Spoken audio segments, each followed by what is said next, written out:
I still remember that morning like it was yesterday.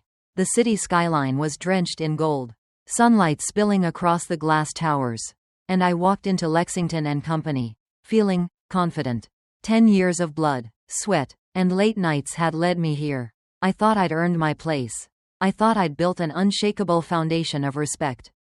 But as soon as I stepped into the office, the whispers started. Did you see Brielle's hair today? Is that really appropriate for a client meeting? I froze. My heart skipped. The words weren't loud, but they cut deeper than any scream could. I smiled politely, tried to ignore the cold stares, and walked to my desk, clutching my portfolio a little too tightly.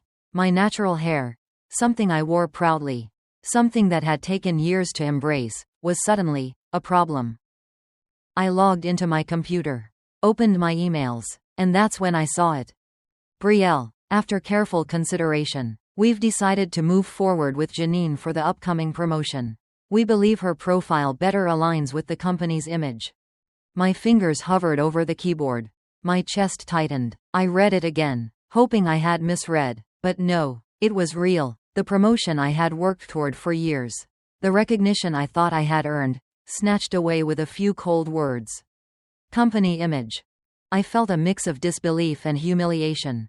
My mind raced through every late night, every presentation, every campaign I'd saved. How could all of that mean so little?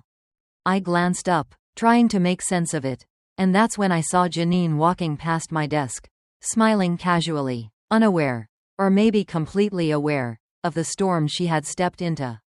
The office that had always felt like a second home suddenly felt like a cage. Every corner whispering judgment. Later that morning, I was called into the manager's office. Mr. Hall, calm as ever, leaned back in his leather chair, hands folded. Brielle, he began, his voice almost gentle, we really value your contributions. You're talented, dedicated, and capable, but sometimes perception is as important as performance. You know how clients respond to a certain image. I wanted to scream. I wanted to throw the chair across the room. But instead, I nodded, swallowed the lump in my throat, and said nothing. My pride wouldn't allow me to beg. Walking back to my desk, the whispers started again, but now they weren't subtle. The subtle judgment of a glance. The way a colleague leaned slightly away when I walked past. The jokes that were just for fun, but always pointed. Every single microaggression made me hyper-aware. I felt isolated in a room full of people. I realized, painfully, that it wasn't just about hair or appearance. It was about bias, prejudice, a deep-seated discomfort with someone like me rising too high. By lunch, I was shaking. My hands trembled as I stirred my coffee. I kept telling myself to focus, to work, to prove them wrong, but every task, every email, felt heavier than usual. I overheard Carla, someone I considered a friend, whisper to another colleague, she's talented, sure, but you know, she just doesn't fit the look we need. A part of me wanted to cry. A part of me wanted to fight. But most of all, I felt invisible. How could years of loyalty, years of excellence, be erased so casually? How could my natural self, something I had fought so hard to embrace, suddenly become a liability? I stepped out onto the balcony, hoping the city air would calm me. Below, people hustled, oblivious to the inner battle I was facing. I wrapped my arms around myself, not just from the chill, but from the sting of reality. I thought about my mother, and the words she always said when I doubted myself. They can't define your worth. Brielle, only you can do that. But in that moment, the words felt hollow, the sting of humiliation, of being sidelined for something so personal. So intrinsic, it was real. It hurt, deeply, and it made me question everything, my career, my choices, my identity. Then came the email notifications. One after another. Invitations to meetings I wasn't leading. CCs where my ideas were buried under someone else's name. Subtle snubs in casual conversations. The more I tried to assert myself, the more I felt pushed aside. It wasn't a single act of discrimination, it was 1,000 tiny cuts. Each designed to make me doubt myself. Each whisper a reminder that I was different, in a way they couldn't accept. That afternoon, I caught my reflection in the glass wall of the conference room. My hair, my posture, my eyes, all the things that made me were suddenly under scrutiny. I wanted to hide, I wanted to shrink, but I couldn't, because this wasn't just about a promotion. This was about dignity, identity, respect. I sat at my desk, staring at the screen, the hum of the office around me suddenly deafening. I thought about giving up, but a small voice inside whispered, "You've made it this far. You're stronger than this. Don't let them take your power." And that's when the seed was planted. The seed that would grow into something stronger than fear or anger. The realization that I had a choice. I could let this break me, or I could let it ignite me. That was the morning everything changed. The morning I realized that my battle wasn't just with the company. It was with anyone who had ever doubted my worth, and, secretly, it was with the part of me that had ever believed them. After that morning, I thought the worst had passed. I tried to bury myself in work, thinking if I just kept delivering, they'd eventually see my value. But the office had other plans. Carla, the colleague I had always considered a friend, suddenly became the most unnerving presence. She approached me one morning, a fake smile plastered on her face, coffee in hand. "Hey Brielle, I thought I could help you prep for the next client meeting. Maybe we can strategize together?" I wanted to say no, to push her away, but I nodded, too polite, too unsure. We spent the morning going through slides, brainstorming pitches. Everything seemed normal, until the client meeting. In the boardroom, Janine took the floor and presented our ideas as if she had conceived them. A few slides had subtle errors I hadn't made. Numbers slightly off, phrasing twisted. I watched, jaw tight, as the room nodded and murmured approval. Afterward, Carla smiled at me, like nothing had happened. "Don't worry, Brielle, next time you'll shine." I felt a pit in my stomach. Betrayal doesn't always come with yelling or fists. Sometimes it comes wrapped in coffee cups and smiles, delivered by people you thought were allies. That evening, I trudged home, shoulders heavy, mind spinning. I felt cornered, isolated, and angry. But just as I was about to collapse into despair, my phone buzzed, a message from my mother. "Dinner at 6. We'll talk." When I arrived, the smell of fried chicken and collard greens hit me like a warm hug. My mother, always perceptive, could see my face before I said a word. "What happened today, baby girl?" she asked gently, guiding me to the table. I spilled everything: Janine, Carla, the promotion, the whispers, the humiliation. My words tumbled out like a dam breaking, tears blurring the edges of my vision. My mother listened quietly, nodding, her hand on mine. "Brielle, I've watched you grow. You're strong, smart, and unshakable. They can't take that from you. Never let them." My little sister chimed in, bouncing on her chair, eyes wide with earnest innocence. "Brielle, you're the smartest person I know. Don't let them see you sweat." Her words, naive yet powerful, made me pause. I realized then, my family wasn't just comforting me, they were arming me with faith in myself. The kind of faith that no promotion, no whisper, no office politics could ever steal. Over dinner, my mother leaned closer, voice steady but firm. "We've faced setbacks before. Remember when you were younger? Struggling with that math contest? You didn't give up then, did you? You studied harder, prepared smarter, and won. This is no different." Her words resonated deep inside me. Every childhood memory, every late-night study session, every challenge I had ever overcome flashed through my mind. I realized something crucial. The problem wasn't me. The problem was the environment. And the solution wasn't confrontation, it was strategy. I went to bed that night with a plan forming in my mind. I would not confront Janine or Carla with anger. I would not argue with Mr. Hall. I would observe, document, and prepare my next move with precision. The next morning, the office seemed the same. But I was different. I noticed the subtle patterns. Carla's fake encouragement, Janine's overconfident gestures, Mr. Hall's carefully measured praise. I began keeping a notebook. Every detail logged, every whisper, every misstep, every subtle injustice. Yet, despite the tension, there were moments of unexpected warmth. My mentor from my first years at Lexington, Ms. Evans stopped by my desk one afternoon. Brielle, I see what they're doing. Don't let it shake you. You're brilliant, and this company will regret ignoring you if you play your cards right. It was rare. Someone acknowledging the truth without fear or hidden agenda.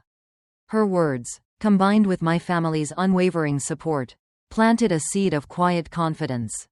Even though the betrayal stung, even though my heart ached, I realized something. I wasn't alone. I had allies, just not all of them inside the office. And those who mattered most, the people who truly loved and believed in me, were standing right behind me. By the end of the week, I had a small victory. A client I had nurtured personally sent an email praising my work, directly mentioning me by name. I printed it, slipped it into my notebook alongside my observations. It was small, but it reminded me that recognition exists, even when those around you try to withhold it. I sat at my desk that Friday afternoon, coffee in hand, staring at the city skyline through the office window. The whispers, the fake smiles, the subtle exclusions, they still stung. But now, something had shifted. I wasn't just a victim of office politics. I was a strategist. I was a fighter. And most importantly, I had family love, history, and wisdom fueling me. The betrayal of colleagues had set the stage.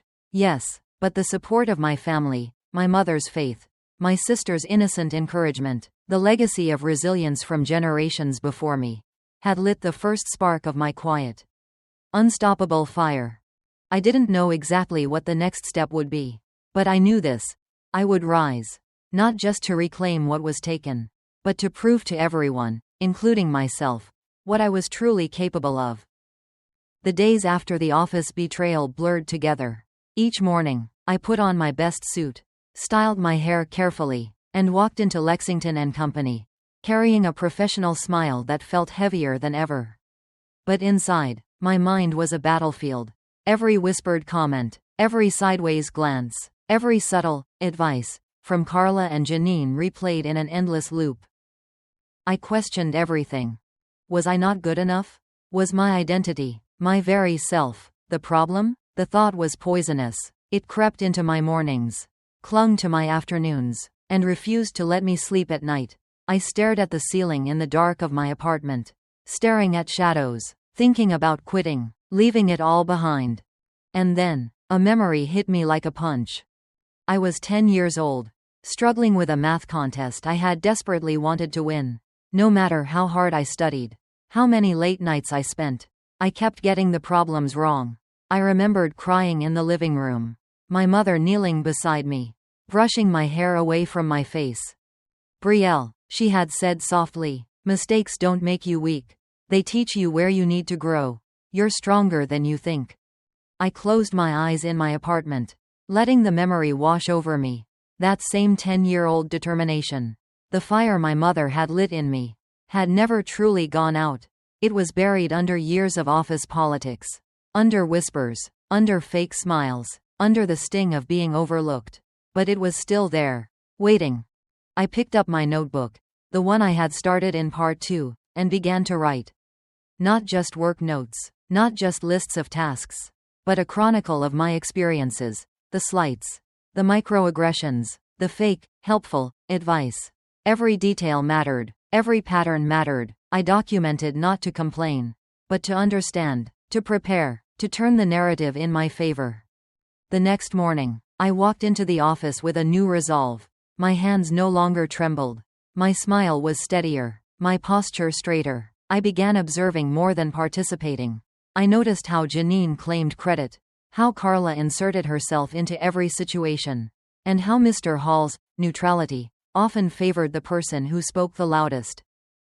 Yet the office wasn't the only battlefield. My own doubts lingered. I caught myself thinking, maybe they're right, maybe I don't belong.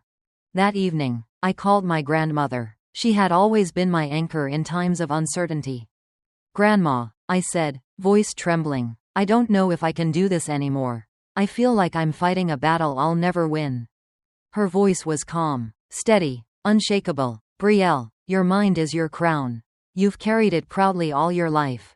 You can't let their ignorance tell you who you are. Stand tall, breathe, and walk through this with your head high." Her words penetrated deeper than any pep talk I had ever heard. I realized that losing faith in myself was the only true defeat.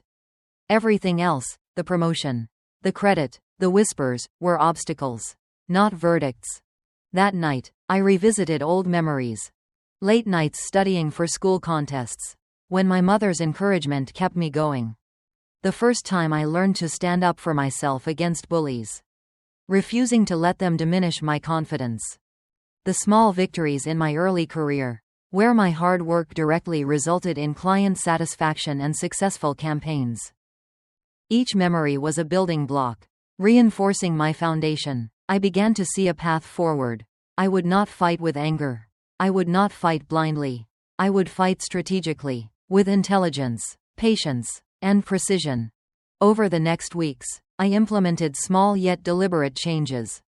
I refined my presentations, anticipating questions and objections, leaving no room for misinterpretation. I reached out to key clients individually, subtly reinforcing my role and contributions. I continued documenting every interaction, not for revenge, but as a roadmap for future action. During this time, my family continued to be my lifeline. My mother would check in each evening. Remember, Brielle, every step you take now isn't just for today. It's for the path you're building for yourself. Integrity over recognition, always. My little sister, always bold and playful, would text me emojis of fire, hearts, and trophies. Silly, yes, but it reminded me that love, faith, and belief often come in the smallest forms. And then came a moment that crystallized everything. I was in a meeting, presenting a new campaign strategy. Janine was there. Carla was there. Mr. Hall sat at the head of the table. I spoke with clarity, confidence, and precision. Every slide, every word, every answer reflected my skill, my knowledge, my intellect. I saw it in their faces: surprise, doubt, even a hint of respect. It wasn't a loud victory.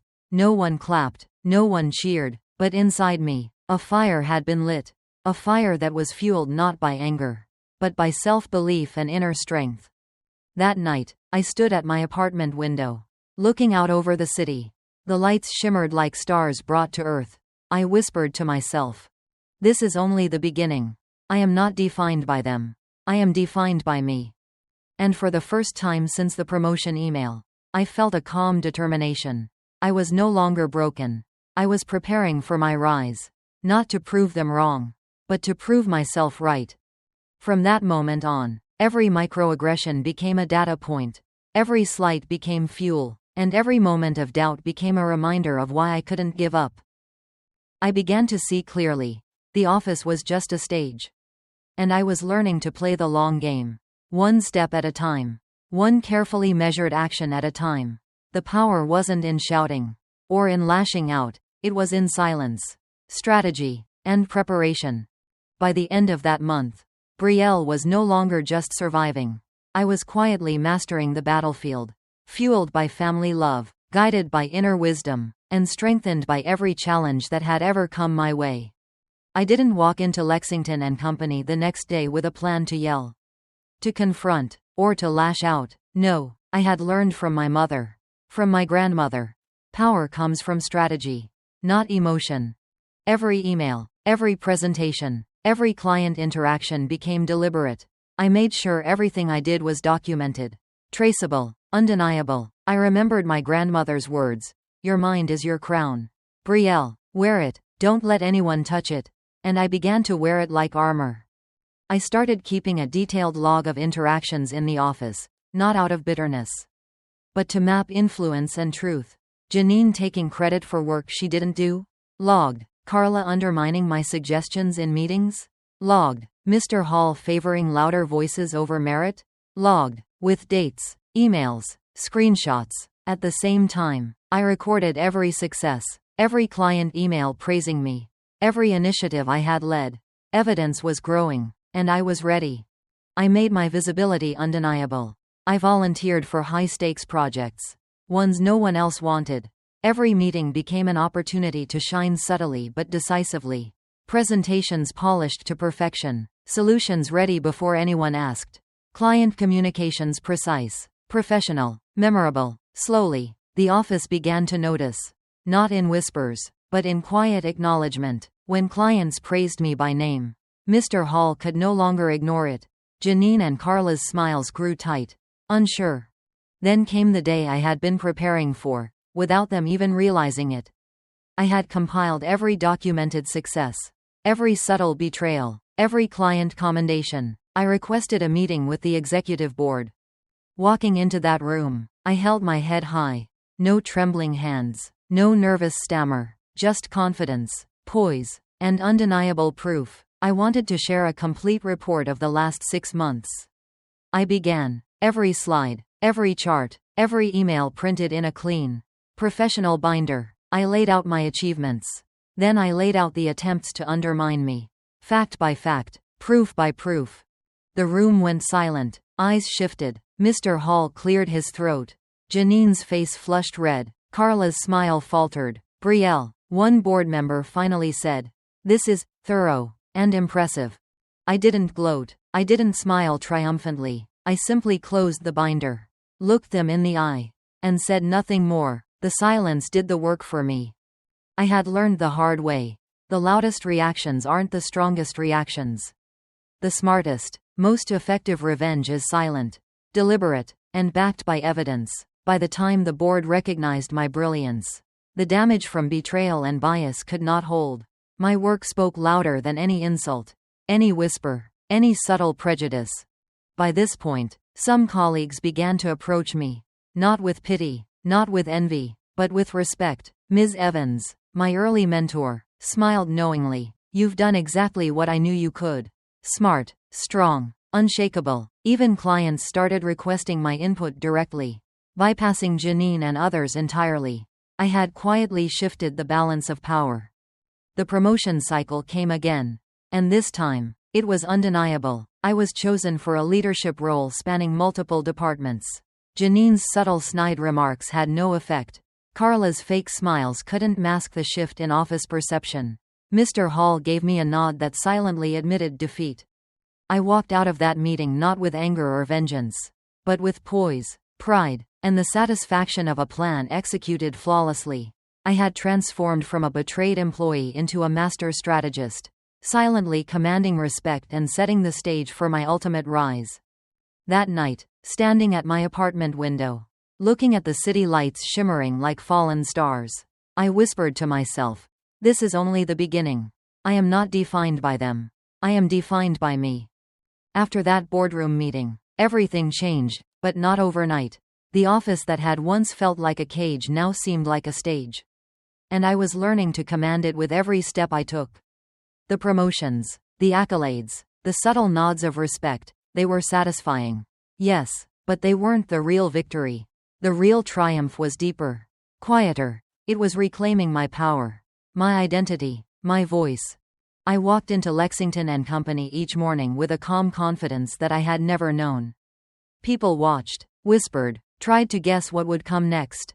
I smiled politely, acknowledging their presence without engaging in games.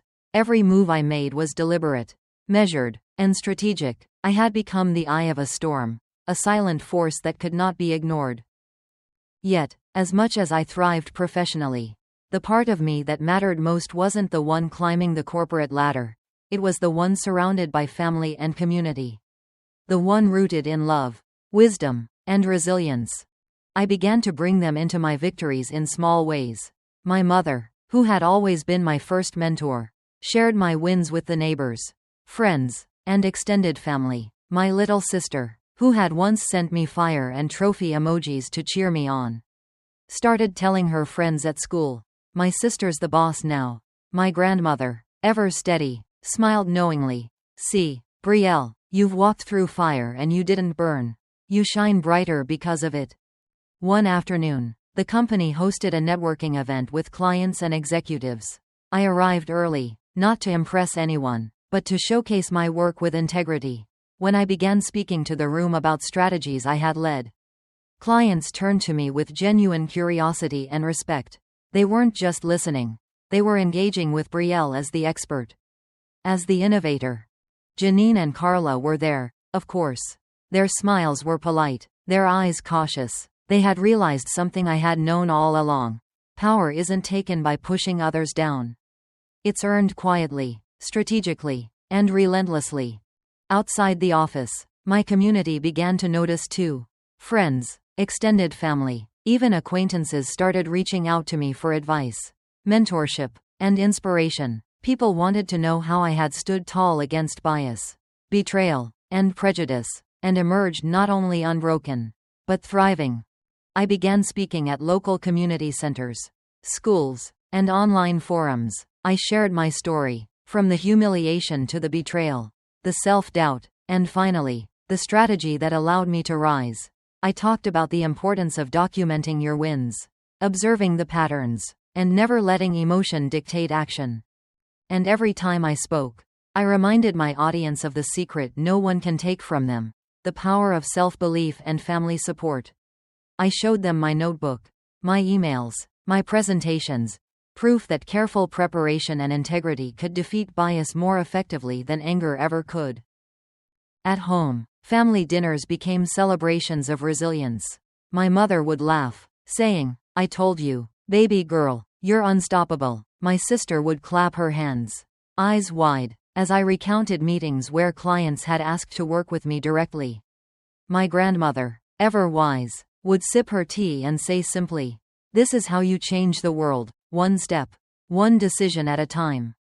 But the story wasn't just personal, it began to resonate.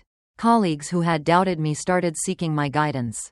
Young employees, especially women of color, came to me privately, asking how to navigate microaggressions, subtle prejudice, and professional sabotage. I realized that my rise wasn't just a personal victory, it was a roadmap for others who had been overlooked, underestimated, or discriminated against. One particular moment still stands out. A junior employee, barely out of college, came to me with tears in her eyes. "Brielle, I've felt invisible here. I've been sidelined like you. I don't know how to stand up." I smiled, handed her my notebook, and said, "Document, observe, prepare. You don't need to fight with anger. You need to fight with clarity and strategy. And never, ever doubt yourself." That night, as I looked out over the city from my apartment window, I felt the full weight of my journey. The betrayal, the humiliation, the doubts, they were no longer wounds. They were the foundation for my rise. I had transformed every obstacle into fuel, every whisper into a lesson, and every moment of doubt into a source of inner strength. The office, the clients, the board, they all played their roles in shaping me. But the real force behind my rise had always been my family, my mentors, and the unwavering belief in myself. They had given me the courage to persist, the wisdom to strategize, and the love to remind me who I was, even when the world tried to define me otherwise. By the time the next quarter ended, I wasn't just a leader, I was a symbol. A black woman who had been underestimated, ignored, and undermined, who had risen with integrity, intelligence, and unshakable self-belief. People began to share my story online. Videos of my talks, interviews, and presentations circulated. Comments poured in. "She's an inspiration. I needed to hear this today. Brielle gives me hope that I can rise too." And I realized something profound. Success isn't just personal achievement. Success is creating a path so others can walk it too. Showing that resilience, strategy, and authenticity can overcome bias and betrayal. I had walked through fire, faced betrayal from those I trusted, battled my own doubts, and emerged not only unbroken, but elevated. My rise was no accident, it was deliberate, calculated, and fueled by love, faith, and relentless determination. As I prepared to step into my next role, mentoring, speaking, and leading, I knew one thing with certainty: this is only the beginning. My story isn't just mine. It's a call for everyone who's ever been underestimated, overlooked, or silenced to rise, strategically, unapologetically, and with integrity. I had climbed higher than I ever imagined, but the promotion was only the beginning. With my new role overseeing multiple departments, the stakes had grown. Not everyone welcomed my rise. Subtle resistance lingered, quiet undermining, careful whispers, half smiles that carried tension. By now, I had learned to move like water, fluid and calm, impossible to stop. Every interaction, email, and meeting became part of a larger strategy, observed and understood before I responded. One day, a project I had poured months into was being reassigned without explanation. Frustration bubbled up, but I paused. Reacting is easy. Responding strategically is power. I called a meeting with Mr. Hall and key team members. Calmly, I outlined the project's value, client feedback, potential impact on revenue, and the timeline we had followed. My evidence was precise, my tone steady, my voice carried authority without aggression. By the end, the project was returned to my team, and the executives asked for my input on future assignments. The office had learned something undeniable. Brielle wasn't just capable, she was indispensable. At home, family remained my anchor. My mother reminded me, every challenge is a chance to rise higher. And you've always known how to climb. My grandmother's stories became bedtime lessons for my little sister, tying our family's history of resilience to the present.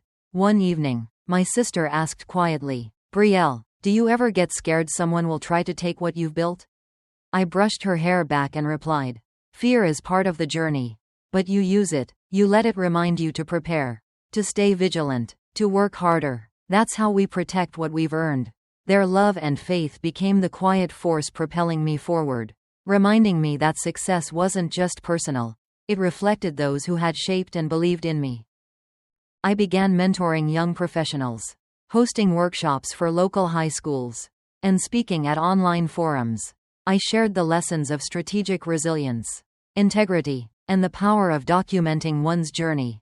Tasha, my first mentee, had doubted herself, but under my guidance, she successfully led her first corporate presentation.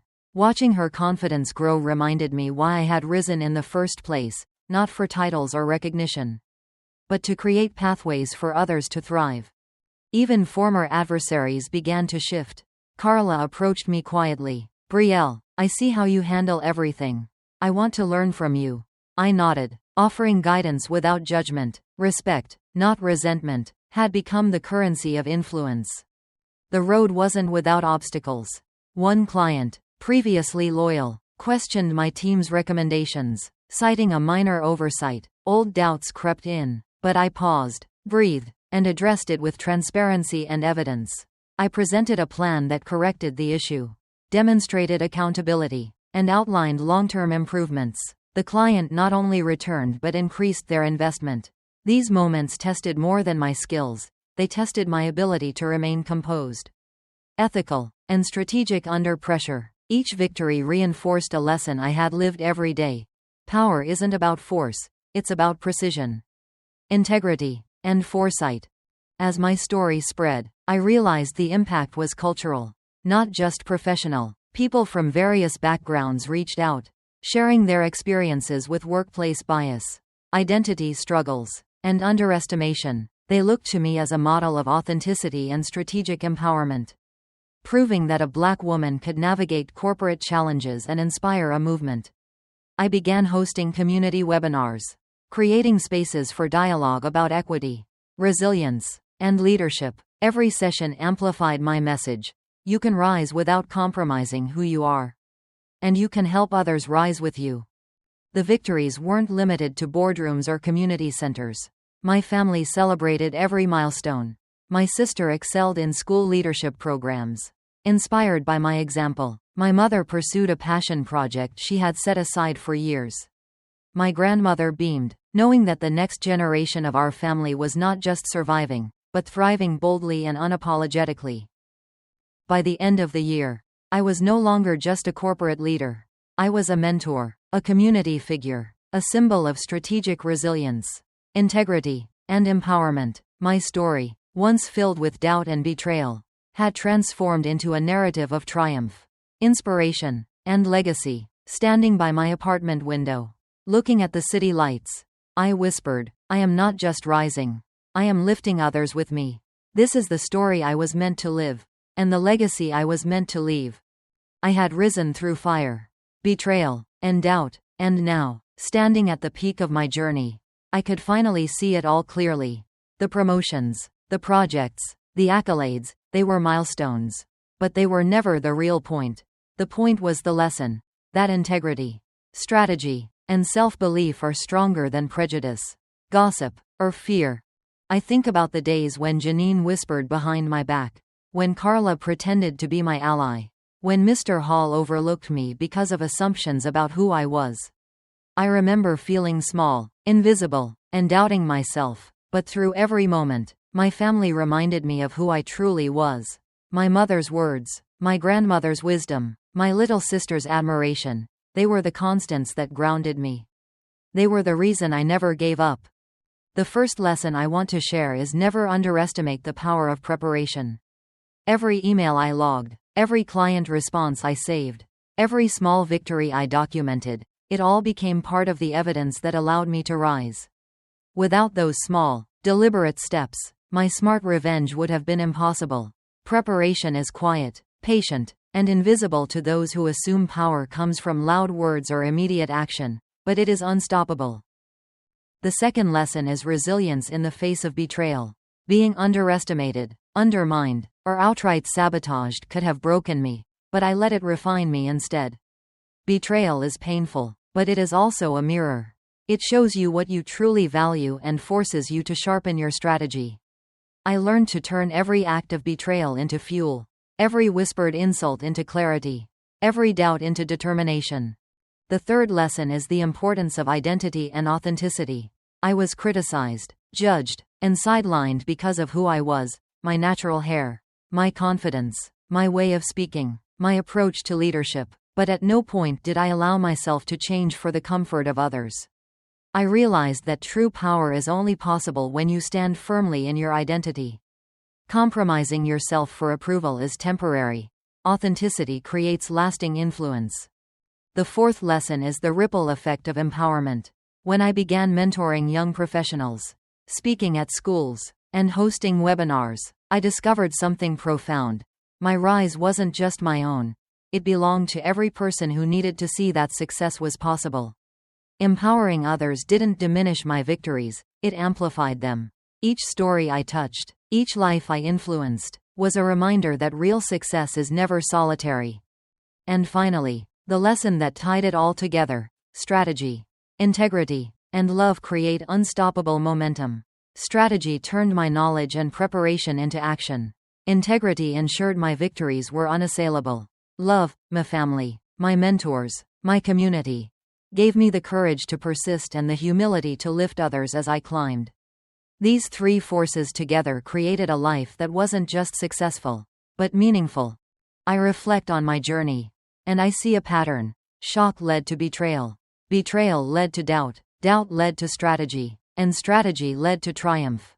But the constant thread was the people who loved me, who believed in me, and who reminded me of my worth when the world tried to convince me otherwise. My family, my mentors, my community, they were not just spectators. They were active participants in the story of my rise. And now, I want to speak directly to you, the viewers, the people watching this story unfold. Maybe you've felt invisible in your workplace. Maybe you've been undermined by colleagues, overlooked for promotions, or judged for things you can't change. Maybe the world has made you doubt yourself. I want you to know, you are not alone. And your story is not over. Your strategy, your resilience, and your authenticity are your tools. Use them. If you've ever been underestimated, remember Brielle's journey. The quiet work, the patience, the deliberate actions, they all matter. And while the world may not notice at first, the results are undeniable. You can rise. You can create a legacy. You can lift others as you climb. If you've ever felt this way, share your story in the comments. Tag someone who needs to hear this today. Hit subscribe to join our community of authenticity and strength. Together, we rise, not only for ourselves but for everyone who needs a roadmap, a mentor, and proof that resilience paired with strategy is unstoppable. This is not just a corporate story. It's a story of life, identity, and the power of rising with integrity and purpose. It's proof that even when the world doubts you, even when betrayal stings, even when fear whispers that you're not enough, you are more than enough. You are unstoppable, unshakable, and capable of greatness beyond imagination. And as I close this chapter, I realize something essential. The journey continues. There will always be challenges, skeptics, and moments of doubt, but now, armed with experience, wisdom, and the unbreakable support of those I love, I step forward with confidence, clarity, and courage. My story is no longer just mine, it belongs to every person who refuses to be silenced, who refuses to be underestimated, and who is ready to rise strategically, authentically, and unapologetically. Because in the end, the greatest revenge is success lived fully, authentically, and with integrity. And that is what I have built. That is what you can build. That is what we all can achieve, together. We've all faced unfair treatment at work. Share your experience in the comments. Like this story if it inspired you. Tag someone who needs to see it.